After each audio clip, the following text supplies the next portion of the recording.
Sont belles, sont magnifiques, nos roulottes ProLite. Mais si vous voulez qu'elles restent comme ça, il faut savoir les entretenir. Puis Martin, tu as des trucs, des conseils à nous donner là-dessus. Oui, ça c'est sûr, Jean-Marc. Le plus important sur un VR, c'est les joints de scellant. Les joints de scellant, on ne parle pas juste du toit. Parce que oui, il y a le toit, il y a du décor au toit. OK, pour le toit, là, c'est pas le même scellant. On va les montrer, non, là. ça. Le scellant Dicor. Dicor, c'est lui, il est auto-nivelant. Quand on va l'installer, il va s'auto-niveler là, sur la toiture. Puis il est plus élastique. OK. C'est sûr qu'il est moins esthétique, fait qu'on le met pas ses côtés, puis c'est très coulant. On peut pas. C'est vraiment la toiture avec ça. Avec le Dicor. Puis un scellant de très bonne qualité extérieure pour les lumières, les coins de On moulures. fait le tour des moulures. C'est ça. On fait le tour des lumières. Les lumières, les fenêtres aussi, pas oublier, parce que s'il y a une fente, l'eau rentre, ça s'infiltre dans les murs ou ça s'infiltre à l'intérieur, les coussins et tout ça.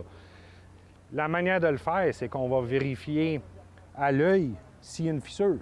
Parce qu'il ne faut pas oublier, une roulotte, c'est sa route, surtout les nôtres. Hein? C'est fait pour voyager, c'est pas stationnaire. Donc, ils se font brasser. Les routes du Québec. Avec les routes du Québec, oui. Exactement. Puis le soleil aussi, quand c'est trop fort, ça fait sécher. Ça fait sécher. Ouais. Fait que, tu sais, il y a un entretien à faire. Je vous dirais à toutes les saisons, au début de saison, fin de saison, de les vérifier. On regarde s'il y a une fissure, on en rajoute. Sur le toit, s'il y a une fissure, on en rajoute. Si jamais ça lève, il faut enlever l'excédent qui lève. Il faut gratter là, ce qui va s'éplucher. Fait que c'est bien important, là, tout ce qui peut avoir un endroit où il y a une infiltration d'eau, décolmater.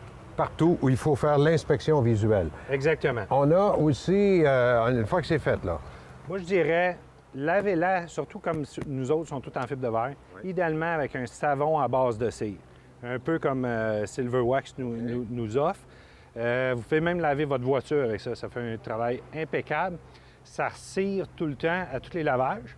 Donc, les barres noires, tu sais, souvent, on voit ces VR, les barres noires. les fameuses traces sont noires, pas là. portées à coller là. OK. Tu sais, on va même passer notre main, ça va partir. Ça, c'est une très bonne idée de le faire. Puis, si jamais vous avez du temps, une cire une fois par année, une vraie cire, là, à Une mi-temps, bonne cire à un mi-temps, job de puis- bras. Mais ça va garder le lustre de votre fibre de verre vitam aeternam. Tu sais, si on regarde les anciennes bowlers des années 70, oui. là, les gens qui les ont bien entretenus sont encore aussi belles. Du fibre, c'est très durable, mais ça peut brûler au soleil. Il faut l'entretenir, c'est simplement, encore une fois, là, l'inspection visuelle puis l'entretien régulier. Exactement. On ne laisse pas Puis ça dormir. là. tu nous as parlé déjà d'un produit pour prévenir l'infestation d'araignées ou de fourmis ou de choses comme ça dans nos trappes, là. Comme vous savez, là, les araignées adorent les brûleurs, adorent l'odeur de gaz propane, donc elle va se loger dans les brûleurs. Moi, je conseille de mettre un insecticide autour des trappes extérieures, dont le frigidaire. Oui, la trappe, Intérieur-extérieur, pour pas que les araignées aillent se faire des nids là. Autour des chauffe-eau, trappes de chauffage aussi. Fait que ça va les éloigner, puis ça va vous sauver bien des problèmes aussi. Un autre point, Jean-Marc, bearing de roue. Roulement à billes. Oui, les fameux roulements à billes. Roulement à billes. Moi, je vous dirais, à toutes les années, graisser, faire graisser. Si vous faites beaucoup de millage, si vous en faites moins, la première année, c'est sûr qu'il faut le faire. Parce que quand on livre une roulotte, c'est une graisse de départ qu'il y a dedans. OK? Donc, la première année, c'est préférable d'en faire un. Après ça, si vous roulez 5000 km, on peut possiblement passer une année. Si vous faites 30 000 km, faites-le donc à toutes les années. Puis c'est pas un graissage, là, on ouvre le cap, puis on met de la graisse, puis on le bourre là. Non, on défait la roue, on sort les deux bearings, parce qu'il y en a deux dans une roue. Tu as celui en avant qui est facile d'accès, mais celui en arrière, il faut le sortir pour le graisser comme il faut. Quand on le fait pas, tu sais, souvent on voit des remorques avec une roue qui est partie, l'essieu est cassé, C'est ça. bien, à surchauffer. Le bearing de roue du fond, le trois quarts du temps, c'est ce que j'ai vu, c'est qu'ils n'ont jamais graissé le bearing du fond. Lui, il a saisi, il a fait chauffer l'essieu, puis il l'a cassé.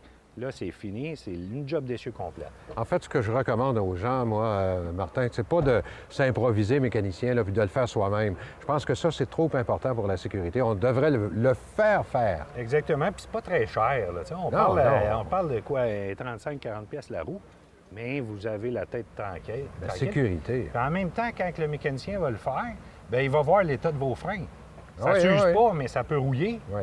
Ou ça peut être sale, un petit nettoyage en même temps, puis partez. Parce que c'est la seule partie qui touche à terre, l'autre partie, c'est votre auto. C'est important qu'elle soit solide. Merci beaucoup, Martin, de ces bons conseils. On va Merci. encourager les gens à suivre ces conseils-là. Good. Merci. Merci. Ciao. Bonjour.